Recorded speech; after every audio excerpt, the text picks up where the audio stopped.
following is a production of DallasCowboys.com and the Dallas Cowboys Football Club. How about them Cowboys? Yeah, go Cowboys! This is the DallasCowboys.com Draft Show. Your war room for insider news and draft analysis from deep within the confines of Cowboys headquarters at the Star in Frisco. The Dallas Cowboys select Michael Parsons! Woo! And now, your hosts, Brian Broaddus, Jeff Cavanaugh, Kyle Youmans, and David Helman. Good morning and welcome. It is Tuesday, March the 1st. Happy Mardi Gras. Got to throw that in there. Very self-serving. Everywhere else, it's just Tuesday. We are not live, but guys, we are back at the Indianapolis Convention Center. It's been a long time coming. Not just because we're back at the NFL Combine here on the Draft Show, but we are back with our friend Dane Brugler, Draft Show alum, Draft Show originator. I think a lot of people excited to see you on the show, man. Welcome back. Oh, it feels so good. It feels right. You know, we didn't get the Combine last year, so it feels good to be back in Indianapolis. It feels good to be back with you guys. We got plenty to talk about, so I'm excited. It's like a warm hug. There you go. You took a year off. Everybody feeling a little bit better about COVID. Like that first bite into that ribeye at St. Elmo's. I mean, it's good. That shrimp cocktail, it just clears your sinuses of everything that doesn't matter except for the draft. I mean, and that's the thing is you talk about it's been a year in between, but think about how all that has changed in that year. I mean, last time we were here, we were talking to Joe Burrow at the podium, and now Joe Burrow's been to a Super Bowl. Crazy. I mean, there's a lot of things that have gone on since then. Last time we were here, there was a fresh powdered snow on the ground while we were walking around Indianapolis. It's been like mid-40s, so we've gotten lucky in that regard this time around. But things have changed over the last couple of years in a number of different ways. I almost feel like I've been through a time warp. Like yeah, right? I lived those 2 years, but I'm not convinced that it ever actually happened. You know? At least you don't want to convince yourself that it happened. Got so excited about Dane. I forgot to mention, I'm David Helman. I think you know that, joined by my buddy Kyle Youmans. Jeff and Brian taking the week off because they're slackers. They didn't want to come up to Indianapolis. They definitely wanted to come up to Indianapolis. You're right. Well, easy money. Sending our love to them, but I'm very happy to trade them in for Dane. So, Dane, I want to set the stage with you. That's kind of the awkward thing. We're at the Combine. We're excited to be here. Here on Tuesday morning, we still haven't actually done a whole lot. You know, Stephen Jones talked yesterday to Cowboys media. There's some Cowboys news that maybe we can get to later. But in terms of the draft, no interviews yet, no testing. So I kind of want to set the stage with you, since we haven't checked in with you this year, about the storylines, about maybe the guys that have the most to gain or the narratives that can kind of shape this draft class the most. Because I do think Kyle brought up Joe Burrow. We don't have that guy. Right. Like, we don't have that guy that dominates the draft talk the way we did with Joe or with Kyler Murray. I mean, we're basically talking about edge rushers and offensive tackles. And so how do you think this week might shape that? I think the main storyline is exactly that, the fact that we don't have that obvious storyline. It's just a very different draft. And every draft class has its own identity, its own. It's usually driven by the quarterbacks. This year, the quarterback, after 5 in the top 15 last year, this quarterback class, it's just all over the place. And, are you looking for the high floor guy and Kenny Pickett? You're looking for the guy that 5 years from now, hopefully, is that top 15 quarterback in the NFL, and like a Malik Willis or Matt Corral. It's hard to have conviction about any of these quarterbacks. It really is. And I don't know that we're going to get any real information here that's going to help us. Matt Corral, the one quarterback that wasn't at the Senior Bowl, not working out, still working his way back from that ankle injury from the bowl game. So quarterbacks, I'm not sure that this week's going to change all that much based off what we know. So it's going to remain kind of a tough position to sort out. But some other positions will I think, it'll be important context here. The receivers, the corners, the stopwatch positions. I want to see how some of these pass rushers move and, some of the 3-cone and short shuttle drills. To me, I don't know how you guys feel. There's one position that, above all, is the deepest and the best position in this draft, and that's pass rusher, edge rushers.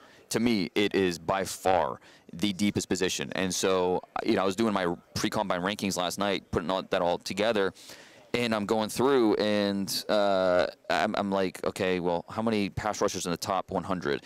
I do my top 10. I'm like, no, there's more. All right, top 15. No, there's more. top 20, and I'm still leaving guys out that I'm like, man, he should be in the top 100. So pass rushers this week, I'm excited to see him, see how these guys test. My guy Kwai Walker from Georgia, want to see if he lives up to the hype I've been putting on his name.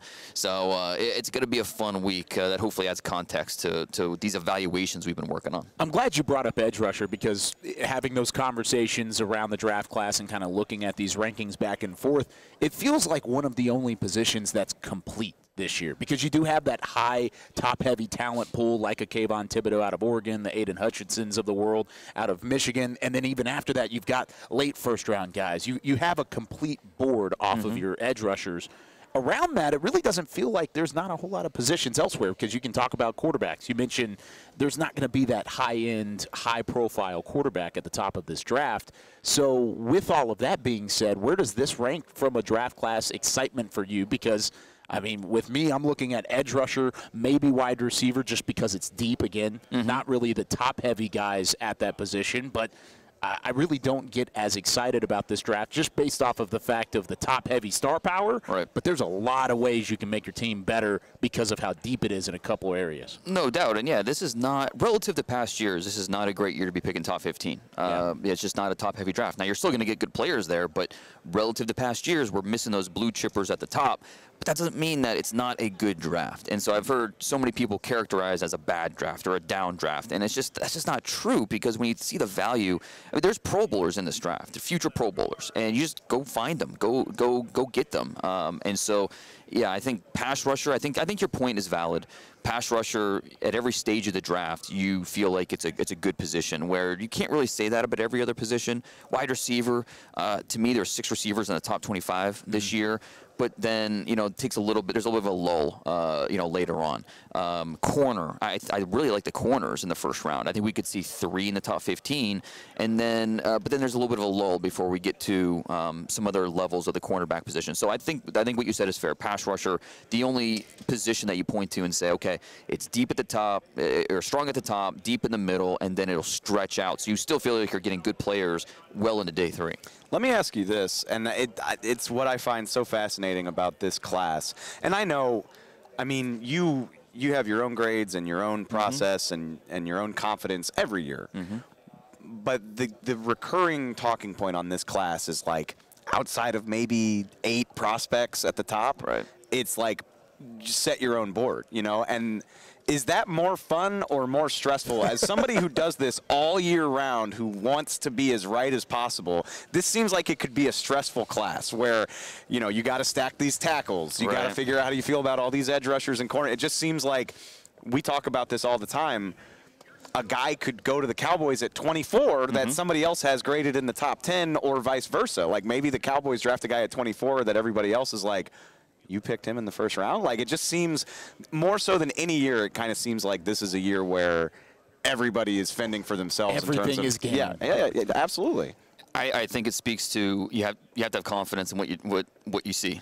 You know, there's a reason why you gave this player a second-round grade, and then, you see him in the first round and other mocks and things like that. And it's, well, okay, well, why'd you have him the second? And you have to have confidence in what you're doing. There are certain players where, you know, I think you can come around on, or like other people, you don't just take what everyone else says. I mean, to me, like, just from speaking from my experience, I've got, you know, my short list of people that I trust what they say, and I'll take what they say and take it to heart and listen and try to figure it out. But yeah, it's just one of those drafts, and to me, that makes it fun, because I use the baseball analogy all the time. Like, if you expect me to hit 1,000% on, you know, these players, you're going to be disappointed. Just like if you expect Mike Trout to, you know, bat 1,000, and I'm not trying to compare myself to Mike Trout in any way. Hey, you're the Mike Trout of the draft. Yeah, right. I feel like that's okay. You are. I'll take that. But again, if you're a baseball player and you get on base 4 times out of 10, you're doing a heck of a job. And so, you know, it's not the same, quite the same. But, you know, you're going to miss on some of these guys, and that's fine. But that's what I love about the draft guide, or, you know, why being able to put all my opinions out there on hundreds and hundreds of players. You know, I put a lot of confidence in that, and it served me well to this point. And I really like what you said about there's going to be a lot of prospects in this draft where people are going to come around on them, because I feel like this draft more than others, I'm looking at my board and I'm like, okay, I'm confident in where I have this guy, but maybe I need to go back and watch him again. We were talking about a couple prospects even before we went on air about how, hey, maybe I need to go back and watch this guy because somebody else has him up there. Skye Moore, wide receiver out of Western Michigan. Let's knock Skye out at the top of the show. I knew you were going to try and save it. We were going to save it for the third. No, but let's just get it out of the way because he's the only player Jeff Kavanaugh wants to talk about. Dude, he's so let's just put it to rest for here and for now. What do you think about Skye Moore? I think he's a heck of a player. Okay. Yeah, I think he's going to surprise people this week. He's not a burner, but don't be surprised if he runs in the low 4.4s. Wow. At least that's what I was told. So what I love most about him, and I think he'll also be one of the. I love the gauntlet drill. I think he'll be one of the best performers in the gauntlet drill because he's so good with those quick hitters, those slants, catching the ball away from his body. He's so tough, squares up the catch point. I mean, I don't know. When you list the reasons not to like him, it's like you're kind of like, I mean, it's nitpicking more so than like a fatal flaw with this guy. So I don't think he's a slot only, but I do think he projects best in the slot where he can do the most damage. So in my opinion, yeah, I see a top 60, top 75 guy in this draft. I think he's my 9th receiver. In my rankings. So that makes me feel a little bit better because I was talking to Dave earlier, and I said I had him 17th, which is really low. Like, I'm looking at some of these guys in front of him that I really like more than him, but you're talking about fatal flaw. I agree with you. I don't have a fatal flaw with him, and if I'm nitpicking at his cons, like you said, I thought he was a slot-only guy. And he may be moving forward, but if he's able to show some versatility, and if he runs in the 4.4s, that could potentially change my thought process too, because at least looking at him, he plays fast. He doesn't play exceptionally fast. And if he comes out and runs in the low 4.4s, then I might have something there to look at.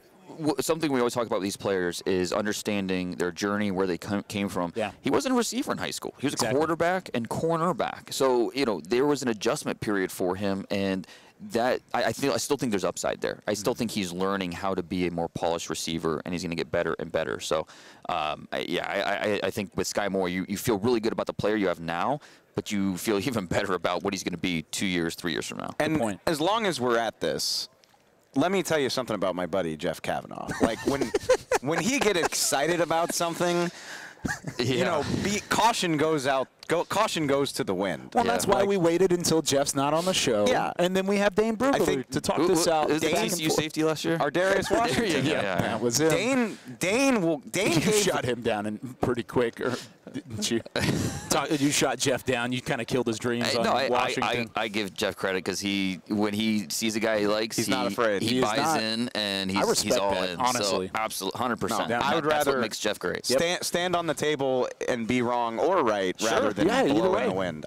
But Dane, I think Dane gave a very similar scouting report as Jeff. Yeah. Dane is just a rational human being, whereas Jeff is just all excitement all the time. Right? Oh, you're exactly right. I wanted to hit on this too, because I'm curious. I'm asking this more than stating it. It feels to me like the testing pool is going to be a little bit disappointing here, just in the sense, at the top of my mind, obviously, because of who I am as a person. Right. Derek Stingley's not going to work out this week. I saw it. You mentioned Drake London might not work out. Right. It seems like we're going to be missing some sex appeal. And Evan Neal, I believe, isn't going to do anything at this combine. Right. So top tackle for a lot of people. Do you feel like it's less than most years, or am I exaggerating?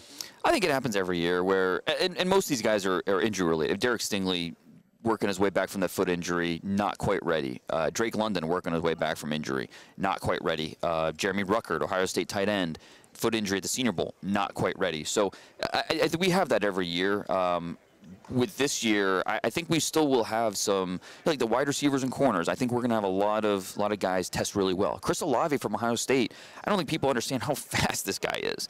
10.8 guy in high school in the 100 meters. He's going to blaze. I think Baylor brought a track team to the combine. It's crazy what Baylor, the athletes they have. And most of them are on the defensive side of the football as well, which is impressive. Barnes, the corner, I mean, he's my vote for the fastest 40 this week. Should be in the 4.3s. Wow. Maybe gets lower than that even. JT Woods, the safety, he can fly. A very fast, linear athlete. So those guys will test really well. Terrell Bernard, the linebacker from Baylor. Tyquan Thornton, the wide receiver. So Baylor. Didn't even mention Jalen Petrie in there as well. Yeah, and I hope he runs well. I don't know that he's going to run well. I don't think that's necessarily his strength as a player, but I think he'll be okay. I think he'll do well for himself, and to me, he's in the top 50 mix as one of the better safeties this year.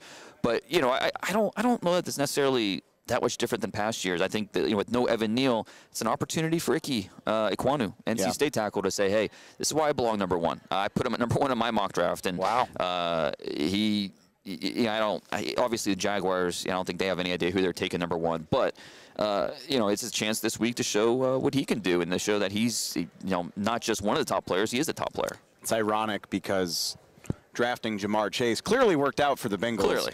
But the Jags situation at 1 reminds me of the Bengals last year, where I'm like, just draft a tackle, please, please protect that long-haired quarterback from taking any more damage. It's exactly right. You want to find, and that's one of the things I want to talk to Dane about too, is where you have those tackles ranked. You talked about Ikwanu, but we've talked about Charles Cross, Evan Neal, Cross being from Mississippi State, Neal, of course, from Alabama. But then you've got Ikwanu, who really seems like he's jumping up draft boards as just, I've heard the word nasty thrown around with him, and his tape certainly stands up to the billing there as well. But is that where you see kind of what we were talking about with edge rusher early, those top-heavy players that could certainly make an immediate impact at the top of this draft, maybe in those top 15 players? Yeah, and with Ikwanu, he's so explosive at contact in the run game. It's really a sight to behold. And he's a better athlete than people give him credit for. In a lot, I mean, he's never been called small in his life, but in a lot of ways, he's kind of a smaller Mekhi Becton with the way he moves out there. And I wrote in my report how you watch his tape, and there's more pancakes than IHOP. I mean, it's just he finishes to the ground, and he does not apologize for it. And that's the type of guy you want to coach. And I think he's got – is he the most refined player in the world? No. But he showed this year, at least in my mind, he proved he could play tackle. He could stay on the outside, but he could also move inside and play guard. So when you have his combination of all the traits that he offers with the explosiveness, the power, and the fact that you think he's only going to get better as he develops and gets more experience, I'm all in on Ikwanu. I like to think, if you're not aware, Dane is going to spend this entire week doing draft interviews. Probably. I just imagine you standing in your mirror at home working on your draft analogies. More pancakes than IHOP. Bringing a track team to the sitting here, he's coming ready with the wordplay and the knowledge on these prospects. I'm not going to lie. I'm going to probably use that on the blitz or something down the road. That's okay. I'm probably going to use it. Do it.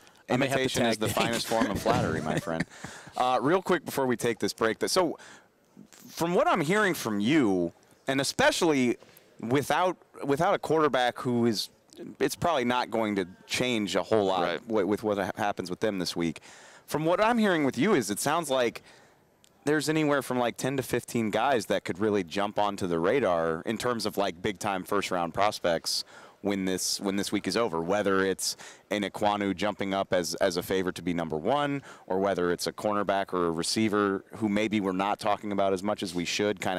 Olave is a perfect example. Like, this whole time we've been talking about him as like a fringe first-round guy. If he does the right stuff this week, he could completely change that narrative. You think that's fair to say?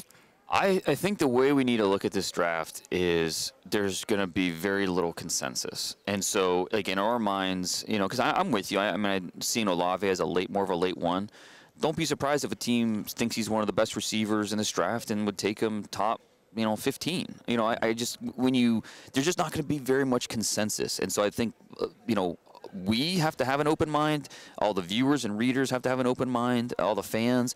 Because even though I think we're doing a nice job of setting the stage, and you guys do a great job every week on the draft show of setting the stage of what this draft is, still keeping an open mind, because there's going to be more or less consensus this year than I think in most years. So the combine will help influence that as well, based off of how these guys work out and how they run.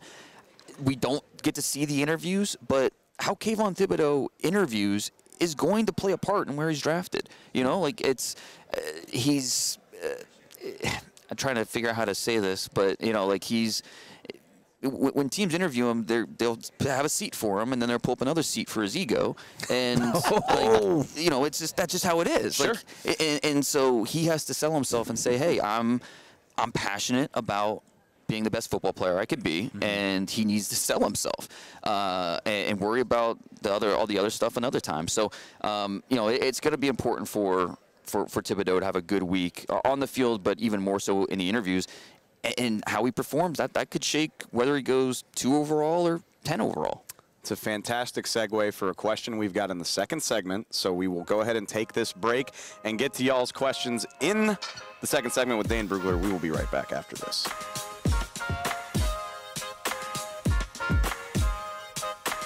At Smoothie King, we are blending goodness to fuel your greatness. Every blend is crafted to help you achieve your health and fitness goals. Smoothie King uses only whole fruits and organic veggies. You'll never find sugary syrups or artificial flavors, colors, or preservatives. And unlike some other smoothie places, there are 0 grams of added sugar in many of our blends. Smoothie King is proud to be the official smoothie of the Dallas Cowboys. Place your order in the app or online for pickup or delivery. Smoothie King, rule the day.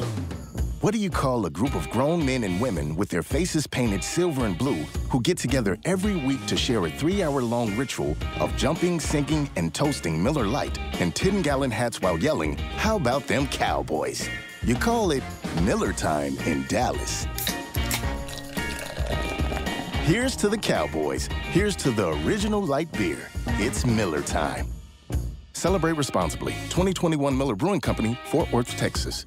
Football season is almost over, and that means tax season is here. With it comes taxiety. Filing taxes can be stressful if you choose the wrong partner. Don't let taxiety take over this tax season. Liberty Tax will help you get your largest possible refund or your money back. With more than 12,000 tax professionals nationwide, help is always around the corner. Check out Liberty Tax, proud partner of the Dallas Cowboys. Schedule an appointment today at libertytax.com/cowboys. Liberty Tax, a brighter way to do taxes.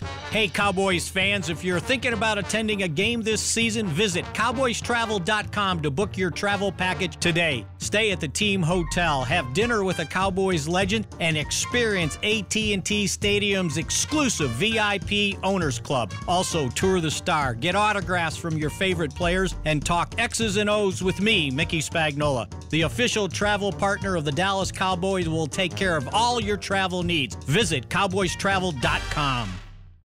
This is the DallasCowboys.com Draft Show. Welcome back to the Draft Show here from the Indianapolis Convention Center. I'm joined by Kyle Youmans and Dane Brugler. We don't have all the funny sound effects, so I'm just going to say it. Dane, Twitter on the 20, man. You ready? Twitter on the 20. And Brian's not here, so we can get to some questions. There we go. Like, we can actually answer maybe 10. a lot of questions. So, like I said at the end of the last segment, it's the last question I wrote down from Ernie. You already said Kayvon Thibodeau. We can talk a little bit more about him, but he was curious about prospects who could use really good interviews this week at the Combine. And obviously, we don't get to see that. Maybe some of these teams will release them later after they draft a guy. Sure. But until then, we don't know. But just in terms of guys who have questions, whether it's character, whether it's football habits, whatever, some guys that jump out to you that need to impress in the interview rooms. Well, I think you start with the quarterbacks because you obviously it's quarterback's an intangible position. So you have to understand what's their mental development, what's their mental capacity, where are they when you put them on the whiteboard, and get a better sense for how they can read a defense, what they see pre-snap, post-snap, what were their responsibilities in college like. College offenses.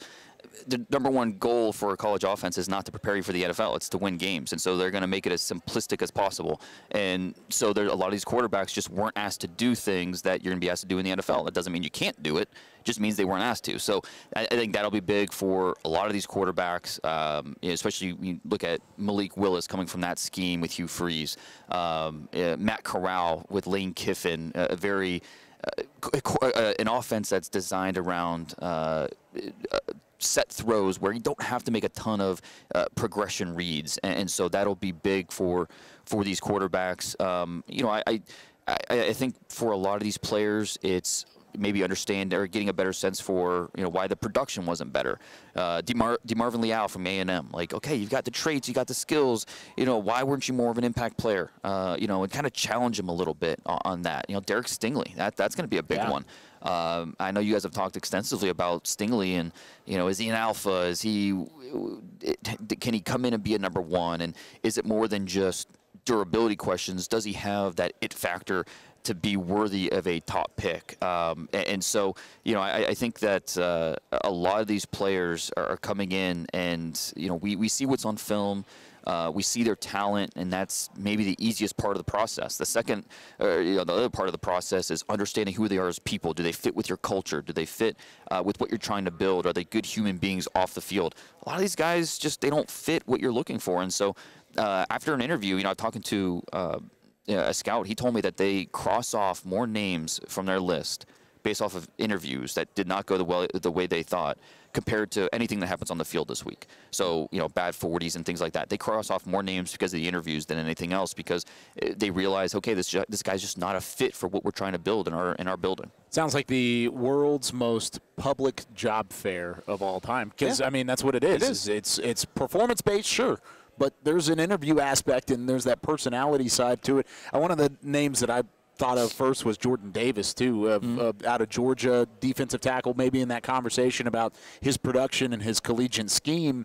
Is he able to play 3 downs in the NFL? Is he able to make a lengthy impact, drive to drive for an interior of a defensive line? That's something that I would ask throughout as a scout, because I want to know if he's going to make an impact not only on 1st and 2nd down, but can he get it done on 3rd down as well and continue to stop the run the way that he does whenever he's out on the field, period. It's funny because it's definitely the world's most public job fair, but the irony is some of the most important information never sees the light of day. Right. Yeah. Between the medicals, which again I think everybody agrees is really the reason why we're here. Exactly. Absolutely. And then the interviews. And maybe the best of draft media might uncover a few of these things. Maurice Hurst comes to mind. Sitting right here, I think we were doing a show. Yeah. Brian wanted to draft Maurice Hurst in the 1st round, and we find out he's got an irregular heartbeat on the show, and I think Brian just shut down for the rest of the day. but like maybe 2 or 3 of those things will come out, and meanwhile, every team, I'll never forget, I'm not going to say the guy's name, but like the Cowboys people told me after the fact, they were like, yeah, we know you love that guy. We were never going to draft him because of something that was wrong with him. And I'm just like, wow, wish I had known that in February, but I understand why you don't want to leak into the press. You don't publicize that information for a reason, but it goes back to the intimacy of these conversations and the importance of them as well. That's why the convention center is as big as it is here in Indy, is because they have all these rooms and you have all these interactions that are crucial to who is ultimately going to end up on your roster. So we're not interested in getting too deep into the Cowboys weeds, but Stephen Jones interviewed with Cowboys media yesterday was pretty non-committal about Amari Cooper's history with the team. So Mario asked if Amari Cooper's not here, what is the likelihood of drafting a receiver in the first 3 rounds? I think we would all agree that if that's the case, it's fairly likely. Yeah, it's likely. So I'm going to skip that part of it, but I'm curious to hear from you, Dane. We can do a little bit on the 1st round guys. I feel like we've covered a lot of that. But if the Cowboys find themselves needing a receiver that badly, what about some day 2 options that intrigue you for them? I don't think this is assuming Amari's not on the team. So what type of receiver do you think they go after? Do you think they want a pure outside guy? Do you think they'd be open to a slot in that situation? I guess they could go in any direction, really. Yeah, because if you're not bringing back Amari, there's a chance you try and lock up Michael Gallup again. Cedric Wilson could come back. So let's say, I would probably say outside receiver would most likely be the biggest replacement for him. Maybe a technical route runner. Given that CD can play in the slot, I would assume you'd be looking at an outside guy. Right. Yep. Okay. And that's – once we get to day 2, we're getting the guys with question marks. The George Pickens of the world, from Georgia, who is kind of the offensive version of Derek Stingley. He had that great freshman year, and then things kind of tailed off from there. So the medicals are going to be big for George Pickens this week. I don't know if we're going to see him work out or not, because he's had that ACL last spring. I don't know if he feels 100% just yet. So that'll be important to watch. John Mechie from Alabama, who, I mean, you want to hear Nick Saban gush, which he doesn't do a ton, but you want to hear him gush. Ask him about John Mechie, and he calls him the epitome of a wide receiver. When you talk about the toughness, the route running, the intangibles, John Mechie had a chance to go in the first round, but then he had the ACL, and so this franchise has not been scared to draft guys coming off injury. I was about to say that. So yeah, second round, baby. Right, John Mechie in the second round. That would absolutely be a possible fit. A guy that could play inside or outside. I don't think he has like that elite skill where average size, average speed, but he's already a professional with how he operates and plays the position. David Bell from Purdue's in that mix. He's kind of like maybe a poor man's Michael Pittman, like non-explosive, but just solid down the field. Christian Watson from North Dakota State. He's still really raw as a route runner, but he's got athleticism. He's still figuring out how good he can be. Justin Ross from Clemson, this is a big week from him. He looked like a future top 10 pick after that college football playoff his freshman year, and then things kind of tailed off, and so teams are trying to figure him out this week. So there's some interesting options on day 2 at receiver. So I'm going to pair that with a question from Cowboy Rattler.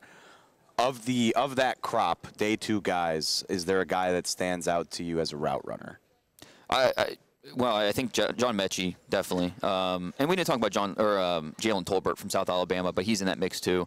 But in terms of a route runner, I'd have to say Mechie. I think he'd be the most polished of the group, and in just understanding how to attack leverage, how to manipulate coverages, how to work the chemistry with your quarterback and be on time, on schedule with everything you're doing out there. Mechie has that. Again, if he's available for you in the second round, it's really because of that injury and nothing else. So I think Mechie would stand out as a guy that brings that polish as a route runner that maybe you don't usually see at that point in the draft. I really like Mechie at that spot. I mean, like you said, second round, if he's there at 56, I'm gushing at the fact that he could potentially be available, of course, if Amari Cooper's not a part of the team. However, I just want to play devil's advocate here. He had some problem with ball skills to a certain extent. I mean, that wasn't the strong part of his game. But separation, route running, his ability to find himself into space were all things that he did very, very well. How much are you worried about the fact that he hasn't necessarily shown that elite ball skills that some of the other guys that would be considered first-round receivers, maybe second-round receivers, have in this class? Yeah, and he had his share of drops, but I think his drop rate overall, considering the amount of targets he had, is okay. Yeah, it's not like an alarming number. And so even though he did have some drops, it's not something that I think it would really stop me from drafting him. Is he a guy that consistently plays bigger than he is? Not necessarily, not compared to like a Drake London or some of these other guys who, play above the rim and are able to expand their catch radius in crazy ways. He's not that guy, and again, I think that's what it goes back to, maybe not having that elite trait, but just being solid across the board. Yeah. And I think there's something to be said about that consistency. Going back to your point about just being comfortable with a lack of consensus, would it surprise you at all if Mechie goes in the first round? That would surprise me, just because I think there's 6 receivers in the top 25, in my opinion. And so if he goes ahead of one of those 6, that would surprise me. And then if we had more than 6, I think that would surprise me. So especially with the ACL, we're not going to be able to see him work out. I think, Kyle's point is valid. I always worry about guys that had more drops than touchdowns over the career, and Mechie's one of those guys. Yep. One more drop in his career compared to touchdowns, and that's not ideal. So I would be surprised if we saw him sneak into that first. Who are those 6 wide receivers? I'm just curious. For me, it's Garrett Wilson at 1. He's my clear-cut top guy. Wow. Traylon Burks 2, Drake London 3, Jamison Williams 4, and Williams would be higher if not for the ACL. Yeah, ACL. Yeah. I mean, just that speed. We were robbed of not being able to see him this week at the Combine. He doing more like due diligence on him. He comes from a track family. His entire family track athletes. So apple doesn't fall too far from the tree there. 5 Olave, 6 Jahan Dotson. To me, all 6 of those guys belong in the top 25 picks, and probably all 6 probably won't go that high. So a team picking 27 to 35 will get good value there. Nice. I love I love forward-thinking questions from people that are trying to problem solve. So Wayne and Johnny both asked similar questions about different players. They're looking for Jaron Kearse if Jaron Kearse isn't able to be retained in free agency. So Wayne wants to know, and I think it's interesting because I think of both of these guys more as cover safeties than box safeties. Dax Hill out of Michigan. Yeah. And Jaquan Brisker out of Penn State. And I think of those guys more as coverage guys, but they both want to know, like, are those guys capable of thriving in more of a box sort of linebacker hybrid type of role? See, I think if you're keeping Dax Hill in the box, I think you're not doing him. You're doing him a disservice. You know, his athleticism, his versatility. That's why you drafted Dax Hill. Because if you're drafting Dax Hill, you're doing it in the first round. So, you know, I think if you're going to get a guy like that, you want him to play the nickel. You want to play over the slot receiver. You want to play more of a split safety where he's going to cover half the field. You want him showing off that athleticism because Dax Hill is going to tear it up this week. He's going to have outstanding numbers, and that athleticism is why you draft Dax Hill in the first round. So, you know, if you're going to draft him just to play him in the box, I think you're maybe doing him a disservice, and you might as well wait and draft a different safety at a different point in the draft. Brisker, I think, is more of that box guy. That he played a lot of box at Penn State. You know, the missed tackles piled up for him this year, but he was also injured, and so that's something with him that you try to figure out is, you know, how much did the injuries cause the missed tackles? But Jaquan Brisker should be another top tester this week at the safety position. Okay, as long as we're with DBs, and I am interested in this. You mentioned cornerbacks maybe improving their stock this week. I feel like Stingley, Sauce Gardner, and Andrew Booth are like really the only three that I hear about in terms of first rounders. Wow. Well, you didn't mention my #1 corner. Oh, God. Who am I forgetting? Elam from Florida? Nope. Oh, McDuffie from Washington? Yep. Oh, Trent. McDuffie. We've talked about we've McDuffie talked about as Trent well. McDuffie. I'm going to say it again. My apologies to Washington because I feel like they deserve so much more credit for cranking out DBs than they did. They're out west. And we can talk about players ball in the league every year. We can talk about DBU later and whether or not that belongs in Baton Rouge or up in the Pacific Northwest. I got nothing to say. But, okay, so Chris wants to know, first of all, and his question is mainly like, is cornerback a realistic scenario for the Cowboys? How does the fact that Kelvin Joseph and Nashawn Wright are sitting there on your depth chart, how does it play into that? On top of whether or not you think it's a good idea, maybe, yeah, let's just kick around some names. Because I don't think any of us think Gardner and Stingley are going to be there at 24, but maybe some guys who would be. Yeah, and maybe an Andrew Booth makes it to you out of Clemson, who's a really exciting player, just still getting better and better. I want to hear from you guys, just with the current depth chart, the cornerback position. They invested 2 corners in the top 3 rounds last year. We saw a little bit of them up and down, and so what's the feeling in the building of those 2 guys going into next season? You can go first. Well, I'll follow up. I'll start with me. Like it terrifies me. The cornerback class? No, depth chart? not the situation right now. Because like on paper, you're like, we spent 2 top 100 picks on this position. Yeah. And on top of that, we have an All-Pro now, so you're set there. Anthony Brown and Jordan Lewis were absolutely good enough that I'm not worried about getting rid of them. Yep. But you got to start thinking about the future. Anthony Brown is now in the last year of his extension. Probably not going to do that again. And I think the Cowboys are optimistic that the arrow is pointing up, particularly on Kelvin Joseph. But is it enough that if that guy's sitting there, you go away from it? I don't think so. I definitely don't think so. And that's my thing, too, is Kelvin Joseph could come in, be that slot guy in the future, could play in the slot, could play outside. Who knows? Maybe that Anthony Brown, Jordan Lewis role, he can kind of fill in whoever's not on the field for that. We didn't see him do it this year, though. That's my point. That's kind of what I'm getting to, is the fact that he was expected to be a heavy part of the rotation later in the season, and he never got there. Now, does that mean he's not going to be there in 2022?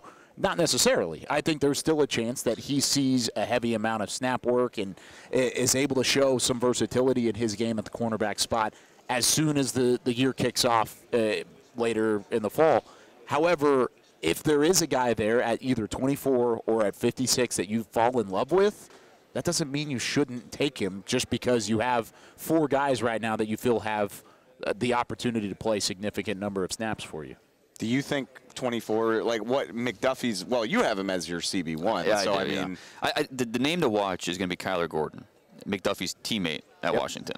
Kyler Gordon's going to just have a ridiculous week. He's got a fascinating background. He was kung fu and a dance champion growing up. Wow. That translated to the football field, the basketball court for him in high school. And then he goes to Washington, and it is up and down to start. Like, I don't know that he has the most natural instincts. But when you talk about a guy that with size and his athleticism and you know, can make plays on the ball when it's in his area, he's the toughness, he will lay out guys. So when you put that all together, it's like, yeah, he doesn't maybe have those elite instincts, but he's got what you can't teach with the movements. And he's, you know, he's a physical, competitive kid. So I think Kyler Gordon, if he tests like we expect him to test, pencil him in the first round. He's going to go that high. So there's a lot to work with Kyler Gordon. This is what you miss with not having Dane, because like we can watch the tape and tell you what we think, but Dane's like, yeah, this guy's a black belt. Well, that's true. Kung Fu, martial arts. Yeah, that's what he was. His mom was kind of like a gymnastics teacher, so got him into all these different things. And he was Mr. Spotlight at like 9 years old. All these dance competitions. So I tell you what, that flexibility and quickness that translated. And just to back up your point, Dave, is the fact that I'm looking at what Dane is looking at on his laptop right now. There is nothing here that says anything about a dance background or a taekwondo. He's a machine. Like I have to go pull up scouting reports just to talk about players, whereas Dane just has it off the top. It's Nobody pretty does impressive. it like Dane Brugler. I'm shocked every year. The Beast, I assume you don't have a release date, but I'm guessing like beginning of April probably? First week of April is always the goal. And so, Kyle, you mentioned how it's March already, and I'm kind of sweating right now thinking about that. But, yeah, we'll get it done. Somehow, some way, we'll get it done. Because he's the beast. It's the best draft guide that exists. You're doing a disservice if you don't get it. No doubt. Keep an eye out for that. All right, Rich. I love this. I love the way people get scarred by picks. Rich wants to know more about David Ajabo and the fact that the Michigan. Oh yeah, you know where I'm going. I don't even have to say his name. Taco. I don't. You did for me. It's okay. Don't scout the helmet. You know, David Ajabo and Taco Charlton have very little in common, except they played in Ann Arbor. Ajabo, speaking of talk about guy that's going to impress at the combine. He went to high school with Jason Odafe Owe, who was a first-round pick of the Ravens last year, ran a 4.37 at the 40 in the 40 at Penn State's Pro Day last year. Oh, just ridiculous. David Ajabo will tell you that he used to beat Owe in 100-meter dashes in high school. So he's going to light it up this week, and you see it on the field. Now, do you have to hide him a little bit as a run defender? Yeah, you do. He's still figuring out how to set the edge and be a functional run defender, especially at his size. But if you want a guy that can get after the quarterback, he finished second in the Big Ten this year in sacks. And, who did he finish behind? Just Aiden Hutchinson, his teammate. So, you know, he can do a lot of things for you as a pass rusher, and he's been playing football for 5 years. Still growing, still learning. I mean, we're talking about him, and I'm not sure we need to because he's not made it at 24. Wow. So, no way. Is there any question mark around him, just the fact that, like you mentioned, his teammate Aiden Hutchinson drew so much of that attention, drew so much of the looks from opposing teams in the Big Ten to where maybe it did allow for Ajabo to kind of see a free release at different times throughout his film? I mean, he still has to beat his blocker. I mean, did he see fewer double teams in Hutchinson? Yeah, but he still has to beat his guy, and he did consistently. So, I mean, that is something I think is fair to point out, but it is not something that would stop me from drafting. I mean, I think when you look at the pass rushers this year, a lot of split opinions about how you rank these guys. Hutchinson, Thibodeau, Trevon Walker for me is up there. And then you throw Jabo's in there, and then Jermaine Johnson. And then if you want to throw Karlaftis in there as well. So that's 6 guys that should all be in that top 20 conversation. I get real excited when you mention like 6 guys because I think you've said it about 4 different positions at this point. And I'm like, well, they can't all go. They can't all go, Dane. Can't possibly. That's why Ajabo will be there at 24. All right, one more from my buddy Randall. A lot of people worried about the Cowboys' offensive line, and rightfully so.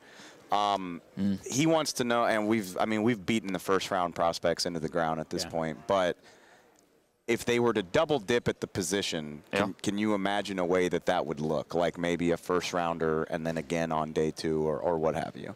Sure, and I think nothing should be off limits when you talk about offensive line in the Cowboys. They want to go tackle, makes sense. Guard, okay. Upgrade at center, I think that's something that should be on the table, and it's something they need to consider. So, no team is set on the offensive line. Not a single team in the NFL. And so if you double dip in the first 3 rounds on the offensive line, not only does that make sense, but it's smart. It's especially when you think about the Cowboys and the identity they want to have on offense. You need to give your quarterback help. You need to give your running game help. And I think that this draft is set up to do that. When you look at the offensive line in the first round, there's at least a scenario where no interior offensive lineman is off the board before the Cowboys pick, which would be, I think, a great situation if that's a direction they want to go. If they want to go a Tyler Linderbaum at center, if they want to go a Kenyon Green from A&M, Zion Johnson, I think, is in that mix as well. But if they also want to wait until second or third round, I think the position stretches. I love Luke Fortner from Kentucky or Cole Strange from Chattanooga, 2 centers in the 3rd round. I think those guys will be starting in the NFL. Tyler Smith from Tulsa is a really intriguing player because he's one of the youngest players in this draft. He's got a really interesting mix of power, explosion. His fundamentals just need rebuilt from the bottom up, and so he's not ready to play right away. But what you're thinking about what he could be down the line, Tyler Smith's easy to get excited about. Bringing up Tyler Smith from Tulsa, keep an eye on that name. Just in the future, keep an eye on that name. I think that's something that could possibly come up again. I love how thorough y'all are. I think I wrote down a list of names I want to get to in the 3rd segment. I think we've covered half of them during this segment. So why don't we go ahead and take that second break, and we'll get into that in a little bit more detail to wrap this up. We'll be right back. Football season is almost over, and that means tax season is here. With it comes taxiety. Filing taxes can be stressful if you choose the wrong partner. Don't let taxiety take over this tax season. Liberty Tax will help you get your largest possible refund or your money back. With more than 12,000 tax professionals nationwide, help is always around the corner. Check out Liberty Tax, proud partner of the Dallas Cowboys. Schedule an appointment today at libertytax.com/Cowboys. Liberty Tax, a brighter way to do taxes. Hey, Cowboys fans, if you're thinking about attending a game this season, visit cowboystravel.com to book your travel package today. Stay at the team hotel, have dinner with a Cowboys legend, and experience AT&T Stadium's exclusive VIP Owners Club. Also, tour the Star, get autographs from your favorite players, and talk X's and O's with me, Mickey Spagnola. The official travel partner of the Dallas Cowboys will take care of all your travel needs. Visit cowboystravel.com. What do you call a group of grown men and women with their faces painted silver and blue who get together every week to share a 3-hour-long ritual of jumping, sinking, and toasting Miller Lite in 10-gallon hats while yelling, "How about them Cowboys?" You call it Miller Time in Dallas. Here's to the Cowboys. Here's to the original light beer.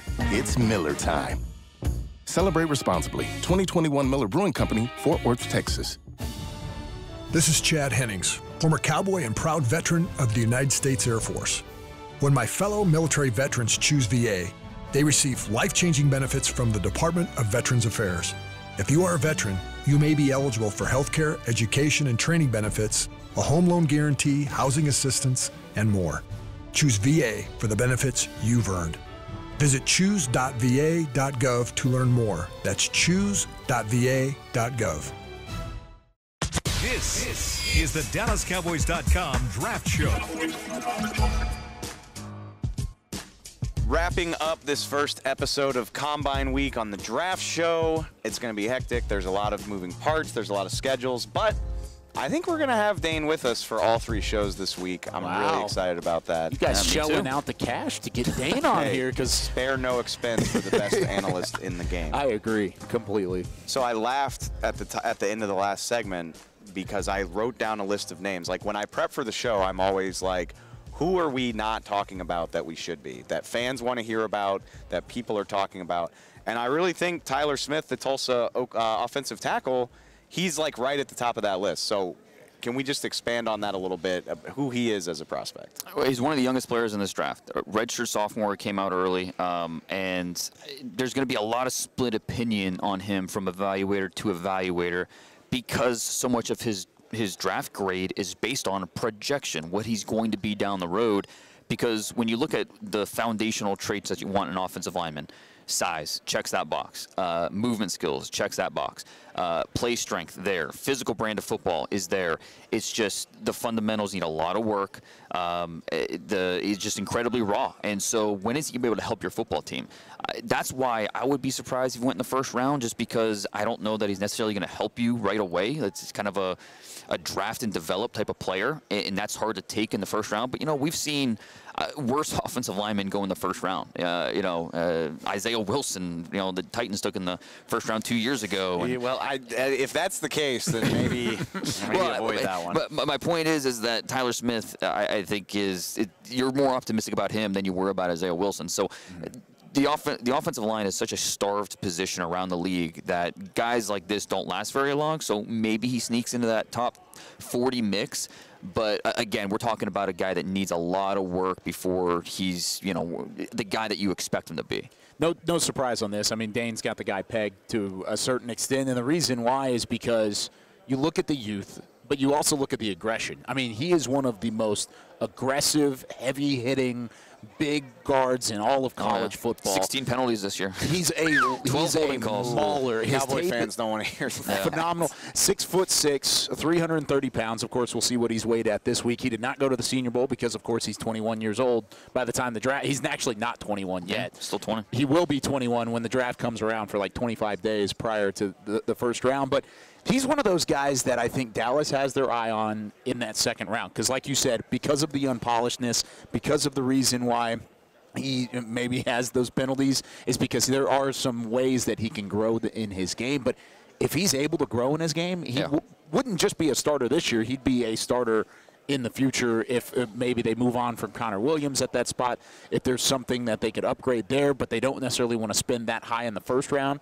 If he's at 56 and he's the selection, don't be surprised, and also be happy about that, because I think that's something that could really benefit this football team, and especially the rotation in the offensive line moving forward. You mentioned his aggression, and that's the strength and the weakness. You love to see it. You love to see the way he plays, but at the same time, it leads to chaotic timing and you gotta have a balance to it.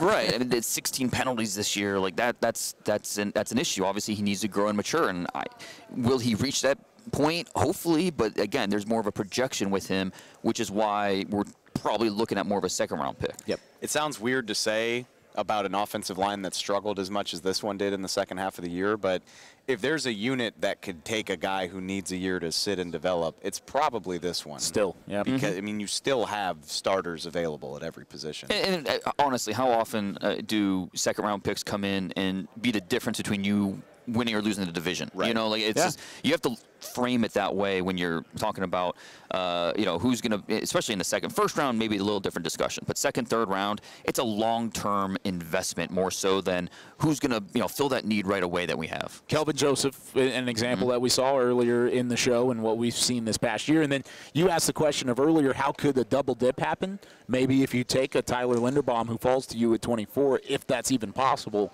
then you turn around, you want to upgrade the guard spot as well and just completely redo your offensive line. That could be a way to do it. Sticking with offensive line, Senior Bowl guy that I feel like we didn't give just attention to, Bernard Ryman. Central Michigan, the Austrian. First of all, the story, just an amazing backstory. He was a wide receiver, came over to the United States, moves to tight end, goes to Central Michigan, tight end his first few years. And not only did he make the tight end to tackle transition, he did it in the midst of a pandemic. So it's just a really rare thing with him.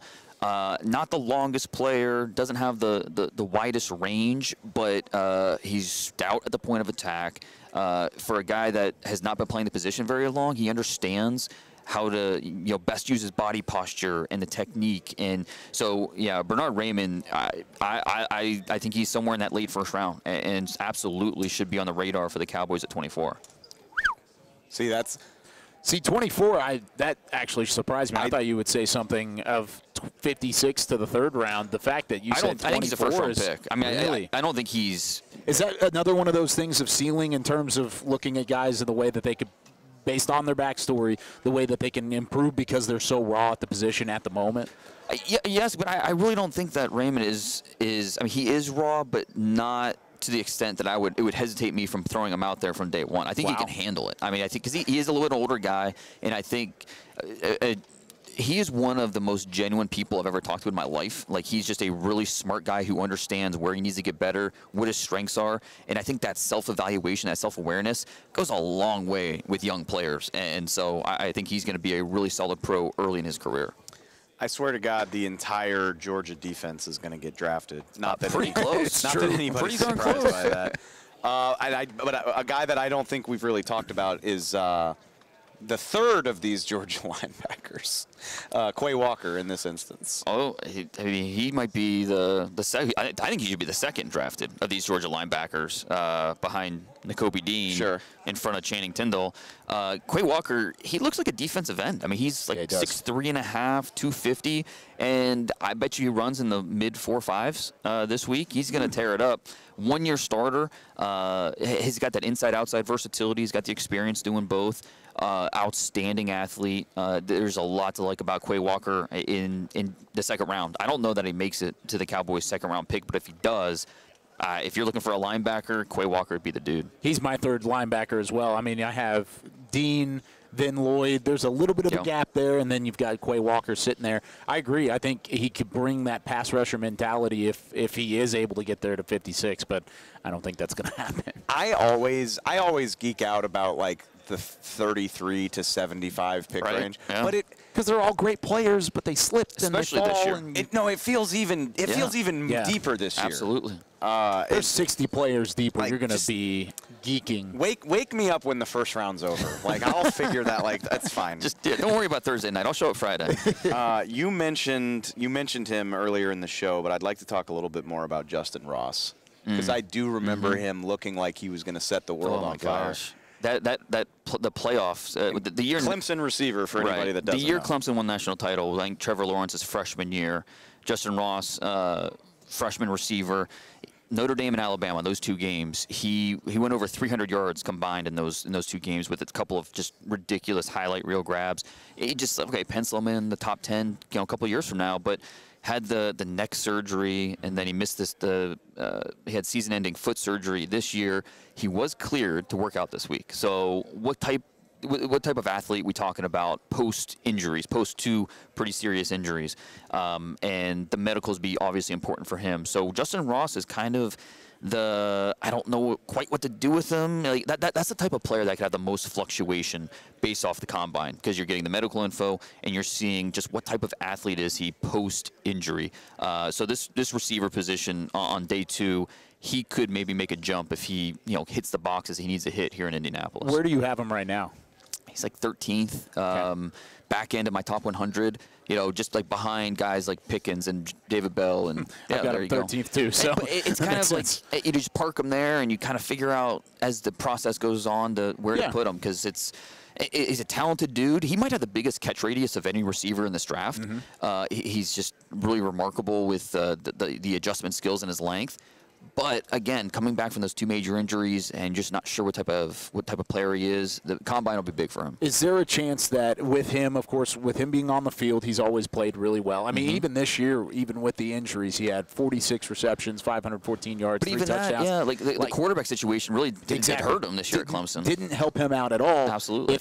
If everything checks out, everything looks good from the combine, is there a chance he skyrockets up to the top of that, maybe top 7, 8 conversation in terms of receivers? I know there's probably 6 guys that you feel really good about right now. However, I mean, 7 and 8 I feel like isn't out of the ordinary with a Ross guy. I think going back to what we talked about before, how there won't be a consensus. There will be teams that see the injury history and just say, no thanks. But there will be some teams that, if the medical info comes back, hey, 2 thumbs up. We think, we shouldn't shouldn't affect him long term, then there will be some more teams that have a little more appetite for risk that say, okay, second round, we'll roll the dice on a high-end talent like that with his upside. So I don't think there'd be a consensus, but yeah, it would not shock me at all if we see a team maybe draft him earlier than we think if he's able to hit those marks this week in Indy. I would give anything to just see like 10 different teams' receiver boards. Oh, yeah. Just see what the differences look like. Yeah. Well, and we have to remember, too, because there's different types of receivers, different positions. You know, X, Y, Z. There's they do different things. Teams value after the catch more so than route. I mean, it's all over the place. So, yeah, that's a great point.